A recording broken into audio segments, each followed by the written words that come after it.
กิจกรรมสวดมนต์ความเพียรพระปิตายอดเสถีลาวหลวงปู่ทวดฟรีดอมโรดรหัส153ครั้งที่81วันที่19เดือน1พุทธศักราช2569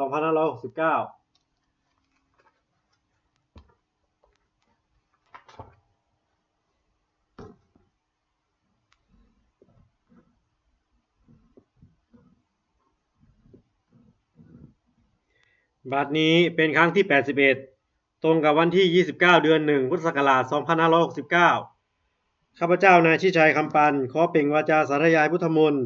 ถวายเป็นพุทธบูชาธรรมบูชาสังฆบูชาและเป็นอาจาริยบูชาแด่องค์พระความปฏิเถระเจ้าองค์หลวงปู่สำเร็จรุ่นหลวงปู่บุญเดชหลวงปู่ศิลาตลอดทั้งครูบาอาจารย์ผู้เป็นเจ้าของวิชาจินดามณีขอเทพเทวดาเจ้าทั้งหลายโปรดจงมาอนุโมทนาในการสวดสาธยายของข้าพเจ้านี้ขออนุภาพคุณพระรัตนตรัยครูบาอาจารย์และเทพเทวดาทั้งหลายโปรดจงบันดาลให้จิตของข้าพเจ้าเป็นสมาธิอันควรแก่การสวดสาธยายมนต์ต่อไปบทสวดชุมนุมเทวดาสามันตาจักกวาเลสุอัตตาราคชันตุเทวตาสัทธมังมุนิราชสาสุนันตุสักขโมคาทัง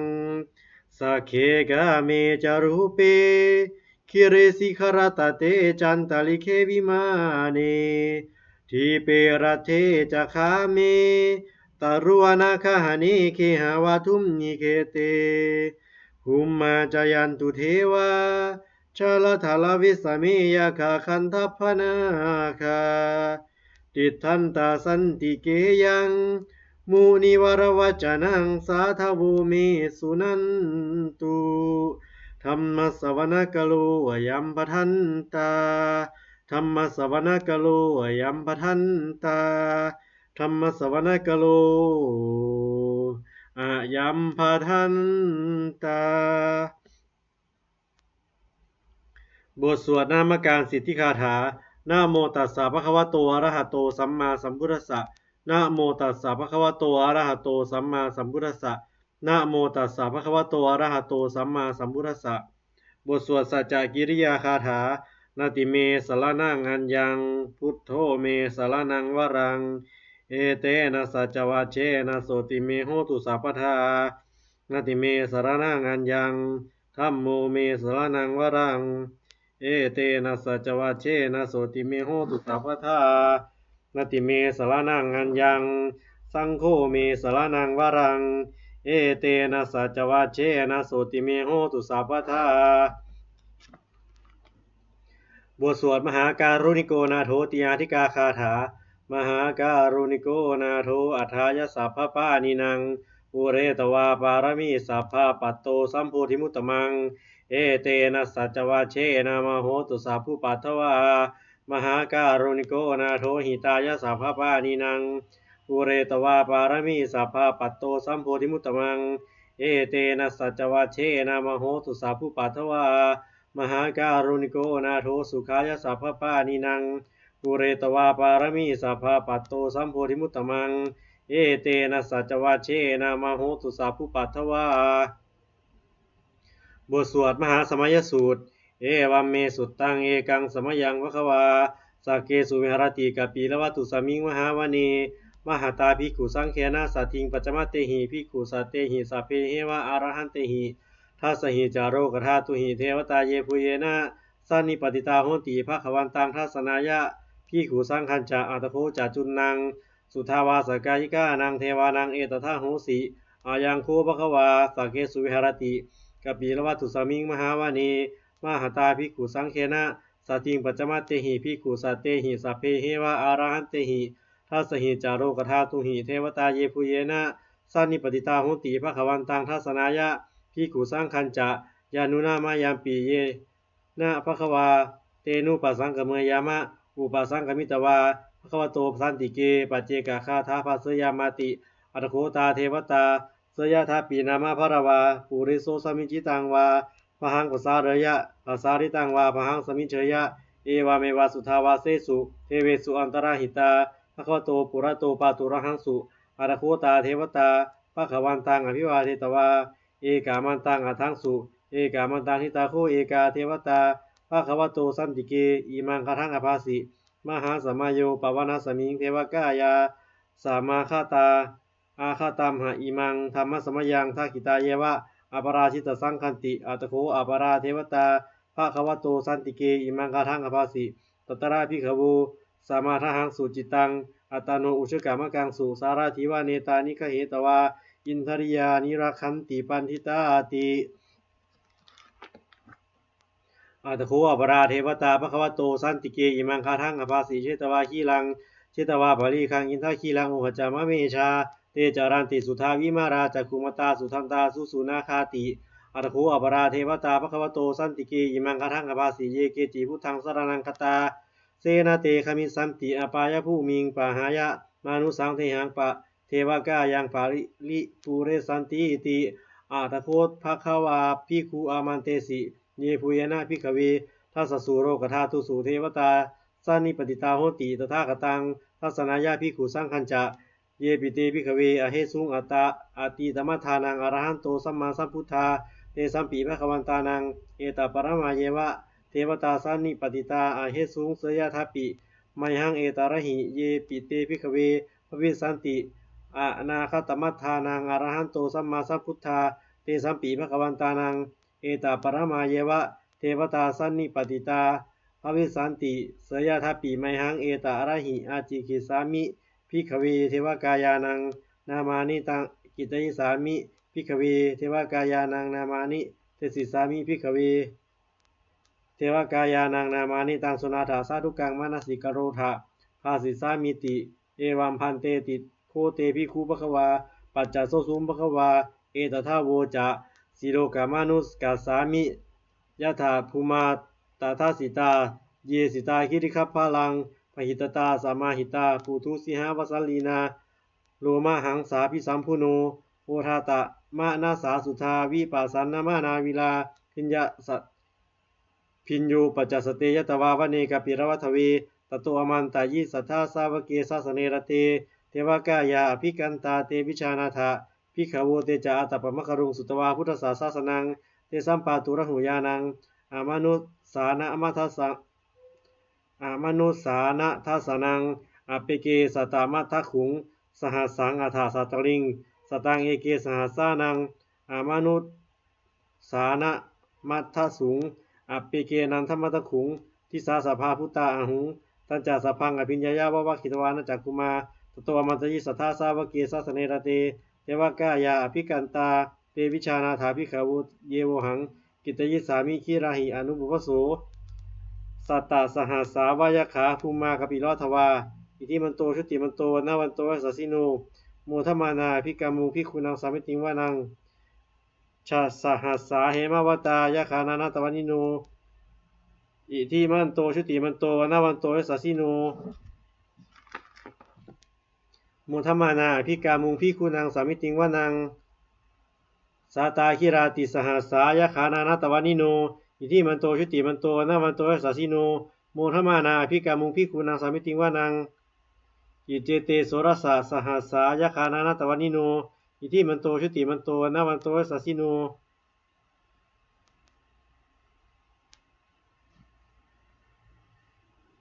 โอทะมานาอภิกามุงภิกขุนังสามิติงวานังเวสสามิตาปัจจสตายะคานานาตวันิโนยิมันโตชุติมันโตนาวันโตสัสสิโนโมทมานาอภิกามุงภิกขุนังสามิติงวานังกุมิโรราชักหิโกเวปุรสานิเวสนังพิญโยนังสัตตสหัสสังยะคานังปาริรูปาสติกุมิโรราชักหิโกโสปาคาสามิติงวานังปุริมันจาทิสังราชาทัตตระโถปัสสาสติคันธพานังอธิปติมหาราชายัสสสิโสปุตตปิตัสสะภาโวอิทัมมานามหาภาราอิทิมันโตชุติมันโตวนาวันโตยัสสสิโนโมทมานาอภิกามุงภิกขุนังสามิติงวานังวิรุณโหตาปัสสาสติกุมพันธานังอธิปติมหาราชายัสสสิโสปุตตปิตัสสะภาโวอิทัมมานามหาภาราอิทิมันโตชุติมันโตวนาวันโตยัสสสิโนโมทมานาอภิกามุงภิกขุนังสามิติงวานังปัจจิมันจาทิสังราชาวิรูปโขปัสสาสตินาคานังอธิปติมหาราชายัสสสิโสปุตตปิตัสสะภาโวอินทามานามหาภราอิทิมันโตชุติมันโตนาวันโตยัสสสิโนโมทมานาภิกามุงภิกขุนังสามิติงวานังอุตารัญจาทิสังราชากุเวโรตาปัสสาสติยะขานังอธิปติ มหาราชายัสสสิโสปุตตาปิตัสสะภาโวอินทมานามหาภาราอิทิมันโตชุติมันโตวันนวันโตยัสสสิโนโมทมานาภิกามุภิกขุนังสมิติวานังปุริมะทิสังทัตตารัตโถทักขิเนนะวิรุณโกปัจจิเมนะวิรูปโขกุเวโรอุตตารังทิสังจัตตารโรเตมหาราชาสัมมันตาจตุโรทิสาทัตทันละมานาอัทังสุวเนกปิโรทเวเตสังมายาวิโนทาสาอาคูวัจจานิกาสทามายากุเตนทุเวเตนทุวิภูวิภูจาวิภูโตสหจันทโนกามเสโถจะกินนุคันทุนิคันทุจะปะนาโทโอปามัญโยจะเทวสุโตจะมาตาลิจิตตาเสโนจะคันทัพโพนาโรราชาชโนสาโพ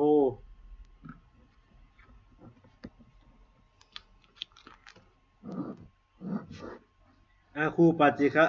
อาคูปัจจะสีขาเจวะติมพรูสุริยวัชสาเอเตจันเยจราชาโนคันทภาสหราชุพิโมทมานาภิกามุภิกขุนังสามิติวานัง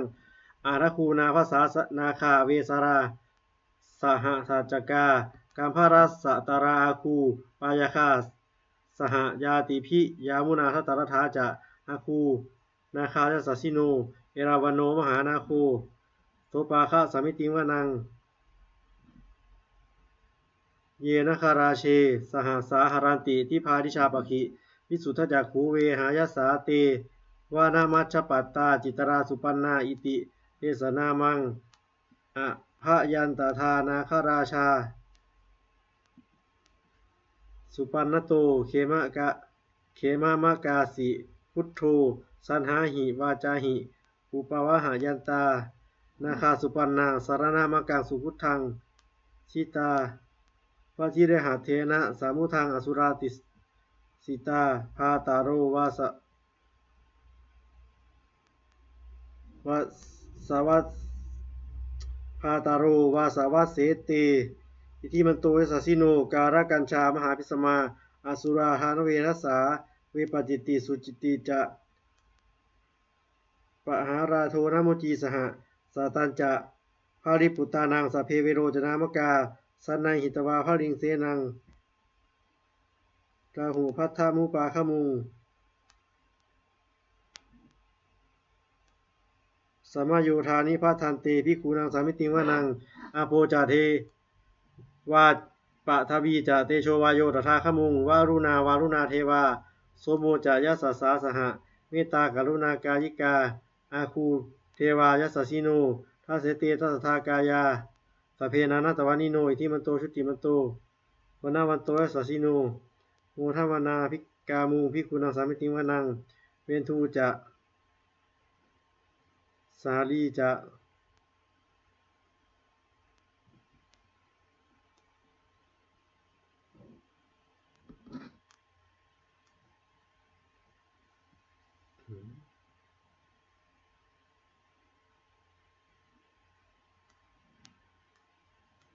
อาโปจะเทวาปัทวีจะเตโชวาโยตถาขมุงวารุณ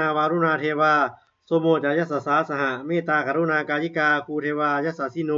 ทัสเสเตทัสสทากายาสเพนานัตตวานิโนอิทิมันโตชุติมันโตวันนาวันโตยัสสสิโนโมทมานาภิกามุภิกขุนังสามิติวานังเวนทูจะเทวาสหารีจะอาสมาจะทุเวยัมมาจันทสุปนิสาเทวาจันทมาคูปุรกิตาสุริยสุปนิสาเทวาสุริยมาคูปุรกิตานาคตานิปุรคิตวาอาคูมันทวลาหกาวาสุนังวาสโวเศโธสกโกปาคาปุรินทโททัสเสเตทัสสทากายาสเพนานัตตวานิโนอิทิมันโตชุติมันโตวันนาวันโตยัสสสิโนโมทมานาภิกามุภิกขุนังสามิติวานังอาทาคูสหภูเทวาชาลามัคคิสิคาลิวะอริทกาจะโรชาจะอุมาอุปนิพาสิโนวารุณาสหธรรมาจะอจุตาจะอเนชกาสุรยารุจิราอาคูวาสวะเนสิโนทัสเสเตทัสสทากายาสเพนานัตตวานิโนอิทิมันโตชุติมันโตวันนาวันโตยัสสสิโนโมทมานาภิกามุภิกขุนังสามิติวานัง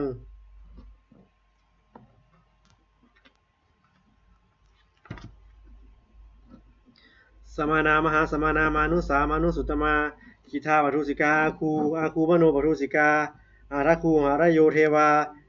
เยจาโรหิตวาสิโนปาราคามหาปาราคาอาคูเทวายสสสิโนทัสเสเตทัสสทากายาสัพเพนานาตวานิโนอิทิมันโตชุติมันโตนาวันโตยสสสิโนโมทมานาภิกามุงภิกขุนังสามิติงวานังสุกลากรุมหาอรุณาเวคูอาคูเวคณสาสหะโอทาตคายหาปโมคขาอาคูเทวาวิจักขณาสทามตาหาราคาชามิสกาจายสัสสิโนธนายังอาคาปะชุนโนโยทิสาอาภาวิสติ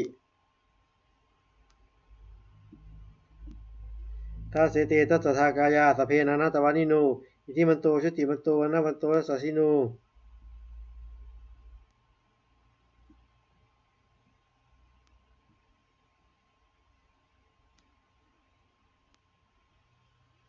โมธรรมานาภิกามุงภิกขุนังสามิติงวานังเขมิยาดุสิตายามากัตถกาจายสัสสิโนสามพิตการามาเสถาโชตินามาจาสวา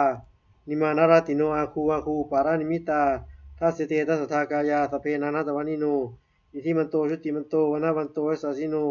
โมธรรมานาภิกามุงภิกขุนังสามิติงวานังสาเทเตเทวานิกายาสพเพนานาตวานิโนนามันว่าเยนะอาคันจุงเยจันเยสาธิสาสหะปะวุฒชาติมาคีรังโอคตินนมานาสวังทาเคโมคตรังนาคังจันทังวะอาสิตาติตังสุพรหมาปรามโตจาปุตตาอิทิมโตสหะสันนังกุมารโรติโสจาโสปาคาสามิติงวานังสาพัมสาสะพรามโลกานังมหาพรหมมาพิติตติอุปาปันโนทิติมันโตวนาวันอุปาปันโนทิติมันโตพิสมากายโยยะสาสีโสทัสเสถาอิสราอาคูปัจเจกวาสวัติโนเตสัจจะอัจจโตอาคาหาริโตปริวาริโตเตจะสัพเพอภิกันเตสินเทเทเวสัพพมะเกมราเสนาอภิกามิ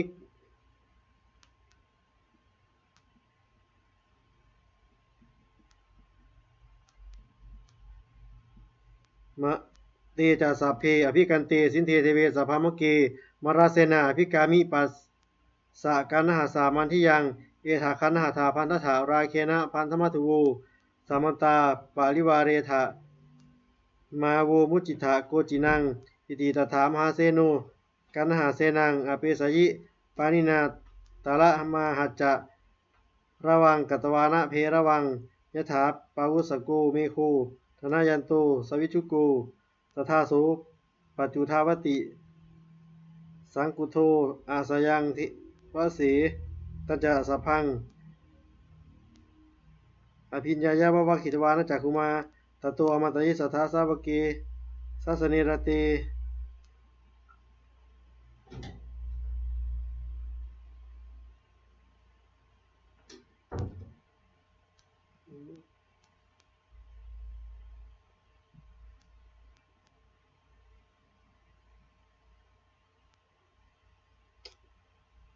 ตันจาสัพพังอภิญญายะวะวะขิตวานะจักขุมาตโตอมตะยิสัทธาสาวเกสัสเนรเต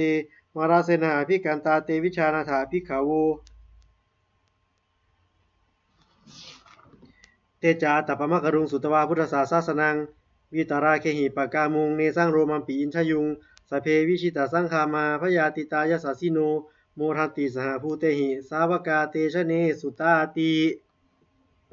บทสวดจุลชายปกรณ์นะโมเมพุทธเตชะสารัตนตยธรรมิกาเตชะปสิทธิปสีเทวานารายะปรเมสุราสิทธิพัมมาจาอินทาจะจตุโรกาคัมภีรขกาสมุทาภูตุงคังคาจาสภามะชายาปสิทธิภวันตุเตชยะชยะธรณิธรณิอุทธิอุทธีนาทีนาทีชยะชยะคะคนละตนละนิสัยนิรายสายเสนาเมรุราชพลนรชีชยะชยะคัมภีรโสพีนาเคนธนาคีปีศาจภูตกาลีชยะชยะทุนนิมิตาโรคีชยะชยะสิงคีสุธาทานามุขชาชยะชยะวารุณนามุขสาตราชยะชยะจัมปาทินาคกุลคันทุกชยะชยะคัจจคนนาตุรงสุการะผู้ชงสีหพยาคติปาชยะชยะวารุณนามุขายาตราชิตาชิตะเสนารีปุณะสุธีนรดีชยะชยะสุขาชีวีชยะชยะธรรม ชัยยะชัยยะโทรณีตเรสัทธาสุชัยยาชัยยะชัยยะโทรณีสานติสัทธาชัยยะชัยยะมังกลารัญญาภวเคชัยยะชัยยะวรุณยาเคชัยยะชัยยะราคเสสุรพุชเตชะชัยยะชัยยะพระเมนทคนาชัยยะชัยยะราชาธิราชสาชัยชัยยะชัยยะปัทวิงสาพังชัยยะชัยยะอรหันตาปัจเจกพุทธสาวังชัยยะชัยยะมเหสุโรหาโรหารินเทวาชัยยะชัยยะพระมสุรโคชัยยะชัยยะนาโควิรุณโกวิรูปโคจันทิมาราวิอินโทจะเวนะเตโยจะกุเวโรวารุโนปีจะอาคิวายโยจะปาชุนโหกุมาโรทัตตาราตโกอัฏฐราสะมหาเทวาสิทธิตาปะสะอาทโยอิสิโนสาวกาสเพชัยรามโมภวันตุเตชัยธรรมโมจะสังโฆจะทัสสะปาโรจะชัยกังเอติเอเตนะชัยเตเชนะโสธิภวันตุเตเอเตนะพุทธเตเชนะโสธิเตโหโสธิเตโหตุเตชัยมังคลังชโยปีพุทธศาสุริมโตอยังมารัสสะจปาปิมโตปาราชโยอุงโคสยัมโพธิมันเตปโมทิตาชัยตถาพรัมมคณามเหสิโนชโยปีพุทธศาสิริมโตอายังมารัสสะจปาปิมโตปาราชโยอุงโคสยัมโพธิมันเตปโมทิตาชัยตถาอินทคณามเหสิโนชโยปิพุทธศาสิริมโตอายังมารัสสะจปาปิมโตปาราชโยอุงโคสยัมโพธิมันเตปโมทิตาชัยตถาเทวคณามเหสิโนชโยปิพุทธศาสิริมโตอายังมารัสสะจปาปิมโตปาราชโยอุงโคสยัมโพธิมันเตปโมทิตาชัยตถาอินทคณามเหสิโนชโยปิพุทธศาสิริมโตอายังมารัสสะจปาปิมโตปาราชโยอุงโคสยัมโพธิมันเตปโมทิตาชัยตถาเทวคณามเหสิโนชโยปิพุทธศาสิริมโตอะยังมาราสจะปาปิมโตปราชโยอุงโคสยัมโพธิมันเตปะโมทิตาชัยตถาสุปันนคณามเหสิโนชโยปิพุทธศาสิริมโตอะยังมาราสจะปาปิมโตปราชโย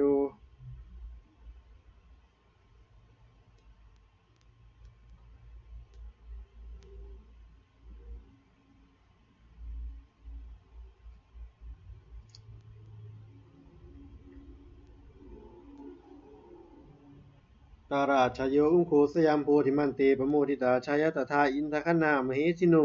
ชโยปีพุทธศาสิริมโตยังมารัสสจะปาปิมโตปราชโยอุงโคสยามโพธิมันเตปโมทิตาชายตถาเทวคณามเหสิโนชโยปีพุทธศาสิริมโตอายังมารัสสจะปาปิมโตปราชโยอุงโคสยามโพธิมันเตปโมทิตา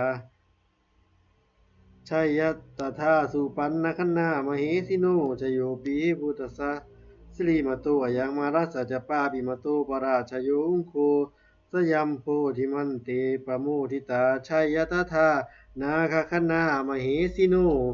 ชโยปีพุทธสสิริมโตยังมารัสสะจะปาปิมโตปราชโยอุงโคสยัมโพธิมันเตปโมทิตาชัยยตถาสัพพมคณามเหสิโนชยันโตโพธิยามูเรสักกยานางนันทิวัฒโนเอวังตวังวิชโยโหหิชยสุชยมังคะเลอาปาราชิตบัลลังเกสีเสปทวิโปคะเลอาภิเสเกสัพพุทธานังอาคาปโตปโมรติสุนักตังสุมังคลังสุปาภาตังสุติตังสุขาโนสุมุหุโตจัสุยิทังพรหมจาริสุปาทักขินังกายกรรมังวาจากรรมังปทักขินังปทักขินังมโนกัมมังปณิทิเตปทักขิปทักขินาปทักขินานิกาตวานรพันธเทปทักขิเนเออัตตลัทธาสุขิตาวิรุณหาพุทธศาสเนอโรคาสุขิตาโหนตุ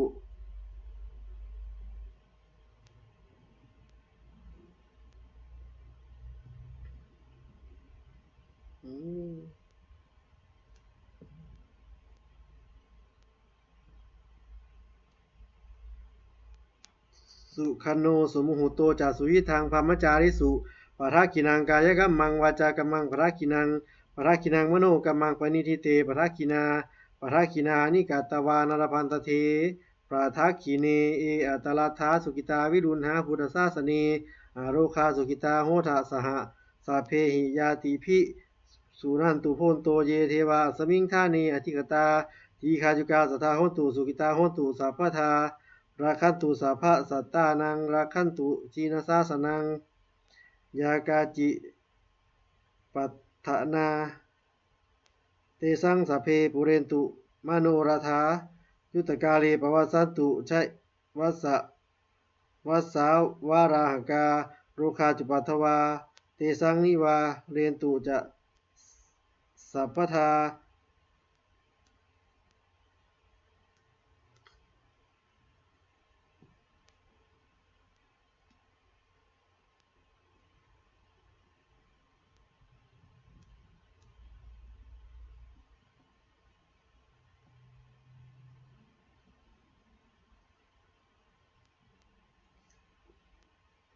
สุนันตุโพนโตเยเทวาสมิงธาเนอธิกตาทีฆาจุกาสัทธาโหตุสุกิตาโหตุสัพพทาราคันตุสัพพะสัตตานังราคันตุจีนสาสนังยากาจิปัฏฐานาเตสังสัพเพปุเรนตุมโนราธายุตตกาเลปวัสสันตุวัสสังวัสสาวาราหกาโรคาจุปัทวาเตสังนิวาเรตุจะสัพพทากายาสุขังจิตตสุขังอรหันตุยะถาอรหัง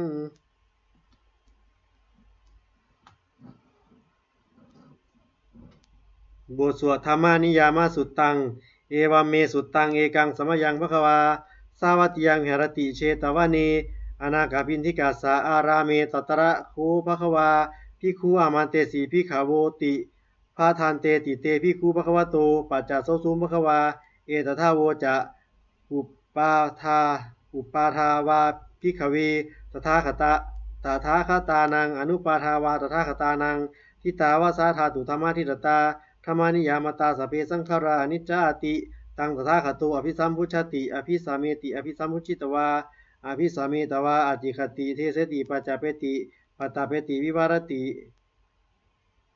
วิภาชติอุตานิกโรติสเปสังขาราอนิจจาติอุปาทาวาภิกขเวตถาคตานังอนุปาทาวาตถาคตานังทิตาวะสาธาตุธรรมทิตตาธรรมานิยามตาสเปสังขาราทุกขติตังตถาคโตอภิสัมพุชติอภิสาเมติอภิสัมพุชิตวาอภิสาเมตวาอจิคติเทเสติปัจจเปติปัตตะเปติวิวารติวิภาชติอุตานิกโรติสเพสังขาราทุคติอุปาทาวาภิกขเวตถาคตานังอนุปาทาวาตถาคตานังทิตาวาสาธาตุธรรมทิตตาธรรมานิยามตาสเพธรรมาอนัตตาติตถาคโตอภิสัมพุชติอภิสัมเมติอภิสัมพุชิตวาอภิสามีตวาอาจิคติ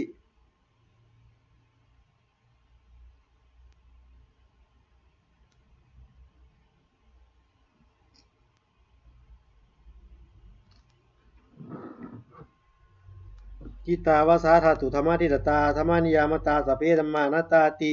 ตังตถาคโตอภิสัมพุชติอภิสาเมติอภิสัมพุชิตวาอภิสาเมตวาอจิคติเทเสติปัจจเปติปัตตาเปติวิวารติวิภาชติอุตานิกโรติบทสวดพระเทกรัตตคาถาแปลอาทิตังนานาวาคเมยะนับปาติกังเคอนาคตังบุคคลไม่ควรตามคิดถึงสิ่งที่ล่วงไปแล้วด้วยอะไรและไม่พึงพะวงถึงสิ่งที่ยังไม่มาถึงยะทัตติตัมปะหินันตังอาปาตัญจะอนาคตังสิ่งเป็นอนาคตก็ละไปแล้วสิ่งเป็นอดีตก็ละไปแล้วสิ่งเป็นอนาคตก็ยังไม่มาปัจจุบันนั้นจะโยธัมมังตถาวิปัสสติอาสังหิรังอาสังกุปปังตังวิทยามนูภารูหเยผู้ใดเห็นธรรมมันเกิดขึ้นเฉพาะหน้าในที่นั้นๆอย่างแจ่มแจ้ง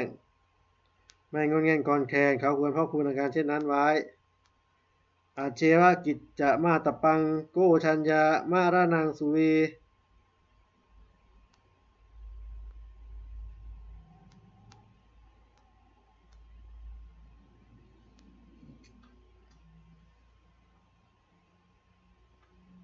อาเชวะกิจจะมาตปังโกชัญญามรณังสุเวความเพียรเป็นกิจที่ต้องทำวันนี้ใครจะรู้ความตายแม้พรุ่งนี้นะหิโนสังฆารันเตนะมหาเสนีนะมัจจุนาเพราะการผัดเพี้ยนต่อมัจจุราชซึ่งมีเสนามากย่อมไม่มีสำหรับเราเอวังวิหาริมาตาปิงอโหรตะมะตันติตังตังเวภาเทกะรัตโตติสันโตอาจิขะเตมุนีผู้สงบย่อมกล่าวเรียกผู้มีความเพียรอยู่เช่นนั้นไม่เกียจคร้านทั้งกลางวันและกลางคืนว่าเป็นผู้อยู่แม้เพียงราตรีเดียวก็น่าชมบทสวดธรรมสังเวคปัจจะเวคณะแปล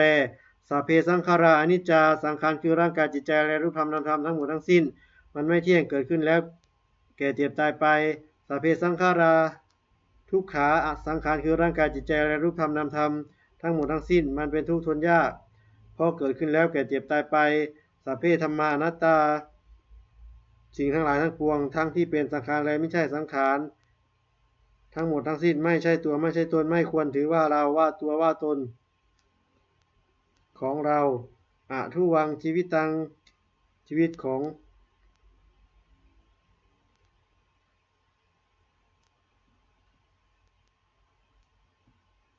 ทุวังชีวิตังชีวิตเป็นของไม่ยั่งยืนทุวังมรณังความตายเป็นของไม่ยั่งยืนอาวสังมยามริตพังอันเราจะพึงตายเป็นแท้มาระนะมาระนะปะลิโยซานังเมชีวิตัง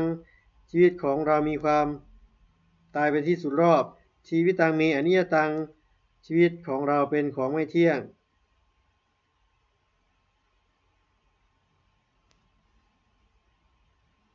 มะระนังเมนิยตังความตายของเราเป็นของเที่ยง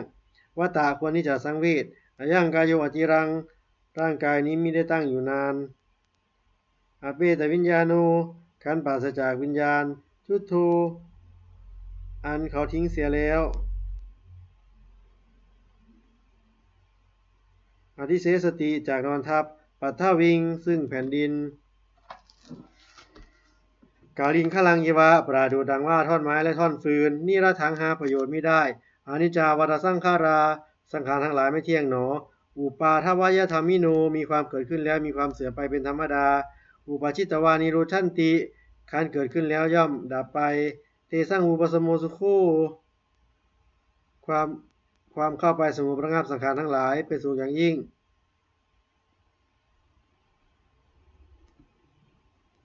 สัพเพสัตตามารันติจะสัตว์ทั้งหลายทั้งปวงกำลังตายอยู่มาลิงสุจะมาลิสลีที่ตายแล้วและกำลังจะตาย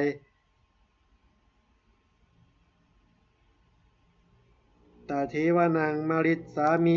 อา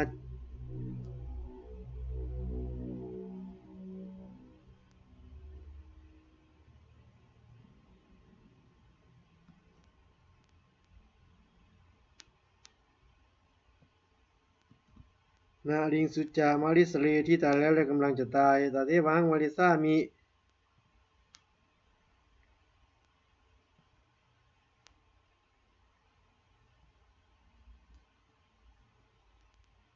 ตาเทวังมาริสามิเราก็จะตายอย่างนั้นเหมือนกันนัตถิเมเอตสังสโยความสงสัยในความตายนี้ย่อมไม่มีแก่เราเลยบทสวดเมตตายังกินจิกุสลังกัมมังสาเพปิสาเพหิปานิโนกาตั้งบุญยังโนอนุโมทันตุสุนันตุโพนโตเยเทวาสมิงทานี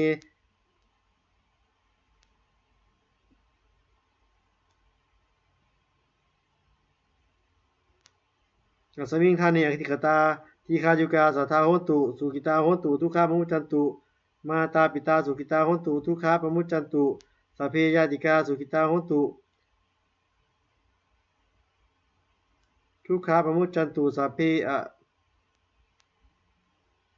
ยาติกาสุกิตาโหตุทุกขาปมุจจันตุสัพเพเทวา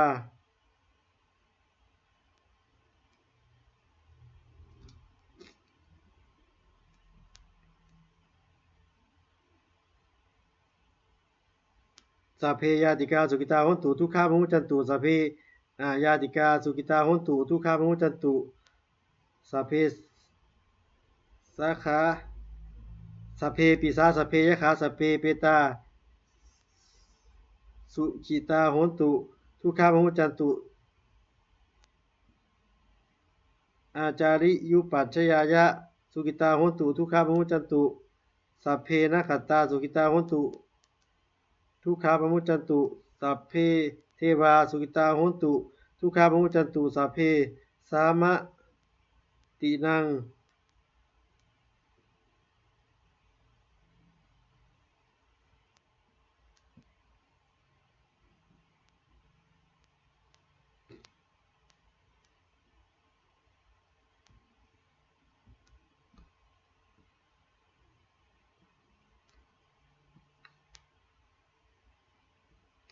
อาจาทุกขาปมุจจันตุสัพเพอาจาริยุปัชฌยายะสุขิตาโหนตุทุกขาปมุจจันตุสัพเพนะขัตตาสุขิตาโหนตุทุกขาปมุจจันตุสัพเพเทวาสุขิตาโหนตุทุกขาปมุจจันตุสัพเพสามาตินังสามิชันตุบทสวดบูชาหลวงปู่ทวดนะโมโพธิสัตว์โตอาคันติมายะอิติภควานะโมโพธิสัตว์โตอาคันติมายะอิติภควานะโมโพธิสัตว์โตอาคันติมายะอิติภควา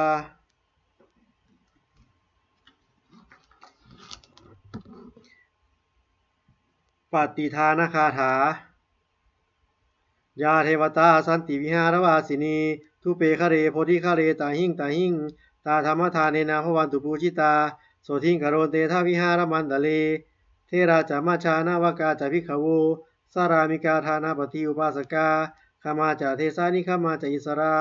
สัปปานะภูตาสุกิตาภวันตุเตชาราภูชาเยปิจานสัมภวาสังเสทชาตาโวอาทโวภวาติกา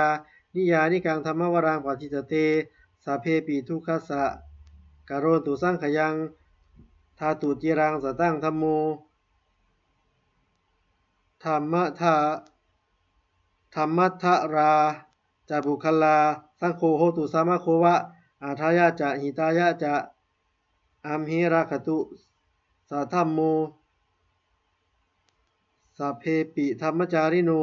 พุทธิงสัมปาปุเนยามะธัมเมอริยปเวทิเตปัสสนาโหตุสามะโคปิปานิโนพุทธศาสนีกาเลเทวาภวสตุสามิทังเนตุเมทนิงนิจังราคันติปุตตะกังปาชังราคันตุสัพพทาเทวตาวิโยชนะคาถาทุกขปัตตาจานิทุกขาพยาปัตตาจานิพยาสุขปัตตาจานิโสกาโหตุสัพเพปิปานิโนเอตาวตาจะอัมเหหิสัมปะทังบุญญสัมปะทังสัพเพเทวานุโมทันตุสัพพะสัมปาติสิทธิยาทานังทันตุปู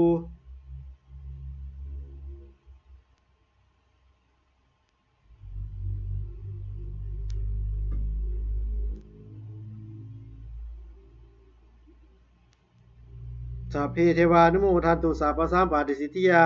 ทานังทันตุสัทธายาสีรังราคันตุสัพพะทาภาวนาภิรตาโหตุคาชันตุเทวตาคตาสุมังคราคาถาโหตุสัพพังสุมังคลังราคัตตุสัพพเทวตาสัพพสังฆานุภาเวนะโสติโหตุนิรันตรังโหตุสัพพังสุมังคลังราคันตุสัพพเทวตาสัพพธรรมานุภาเวนะโสติโหตุนิรันตรังโหตุสัพพังสุมังคลังราคันตุสัพพเทวตาสัพพสังฆานุภาเวนะ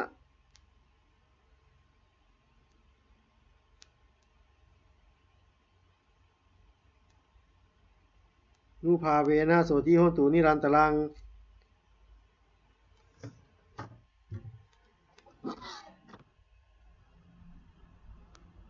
สัพเพพุทธาปรปัตตาปเจกานันจะยังพารังอรหันตานันจะเตเชนาระฆังมันทามิสัพพสูสัพเพพุทธาปรปัตตาปเจกานันจะยังพารังอรหันตานันจะเตเชนาระฆังมันทามิสัพพสูสัพเพพุทธาปรปัตตาปเจกานันจะยังพารังอรหันตานันจะเตเชนะระฆังมันทามิสัพพสูสัพเพพุทธาปรปัตตาปเจกานันจะยังพารังอรหันตานันจะ เตเชนะระฆังมาทามิสัพพสู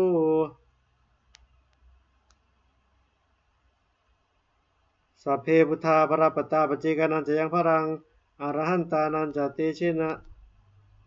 ระฆังมาทามิสัพพสูสัพเพพุทธาภรปัตตาปเจกานันจะยังพรังอรหันตานันจะเตเชนะระฆังมาทามิสัพพสูสัพเพพุทธาภรปัตตาปเจกานันจะยังพรังอรหันตานันจะเตเชนะระฆังมาทามิสัพพสูสัพเพพุทธาภรปัตตาปเจกานันจะยังพรังอรหันตานันจะเตเชนะระฆังมาทามิสัพพสูสัพเพเทวาสัพเพพุทธาภรปัตตาปเจกานันจะยังพรังอรหันตานันจะเตเชนะระฆังมาทามิสัพพสู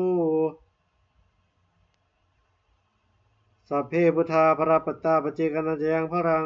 อรหันตานันจะเตเชนะระฆังมาทามิสัพพสูสัพเพสัพพสามาสัพพธรรมาภะ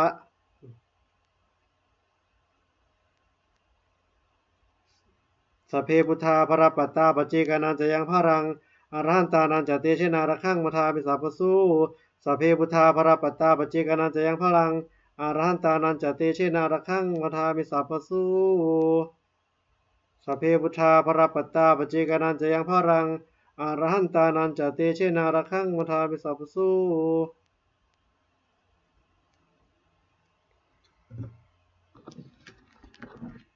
ด้วยอานุภาพแห่งบุญกุศลนี้ข้าพเจ้าได้สวดสาธยายพระพุทธมนต์นี้ข้าพเจ้าขอน้อมเกล้าอุทิศถวายเป็นพระราชกุศลแด่สมเด็จพระนางเจ้าสิริกิติ์พระบรมราชินีนาถพระบรมราชชนนีพันปีหลวงผู้เสด็จสู่สวรรคาลัยขออานิสงส์แห่งบุญกุศลนี้จงเป็นสัพพสิริมงคลแก่ข้าพเจ้าและแก่ข้าพเจ้าให้แคล้วคลาดปลอดภัยจากทุกโศกโรคภัยอันตรายทั้งปวงให้มีแหล่งแรงสุจริตมั่นคงเป็นสัมมาอาชีพอันชอบธรรมคำว่าไม่มีอดอยากยากจนขออย่าได้มีแก่ข้าพเจ้า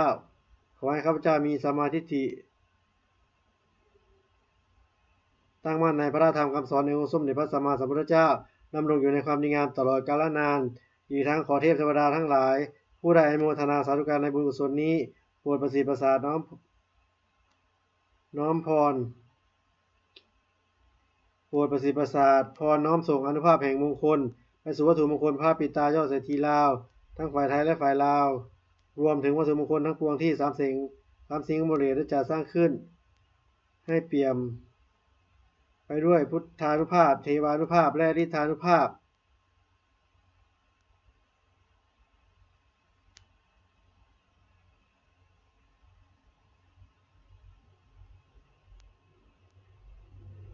โปรดประสิทธิ์ประสาทพรน้อมส่งอานุภาพแห่งมงคลไปสู่วัตถุมงคลพระปิตายอดเศรษฐีทั้งฝ่ายไทยและฝ่ายลาวรวมถึงวัตถุมงคลทั้งปวงที่สามสิ่งบริเวณได้จัดสร้างขึ้นให้เปี่ยมด้วยพุทธานุภาพเทวานุภาพและฤทธานุภาพอันศักดิ์สิทธิ์อำนวยผลให้เป็นสิริมงคลแก่ผู้ครอบครองและบูชาทุกประการเทินสาธุสาธุสาธุ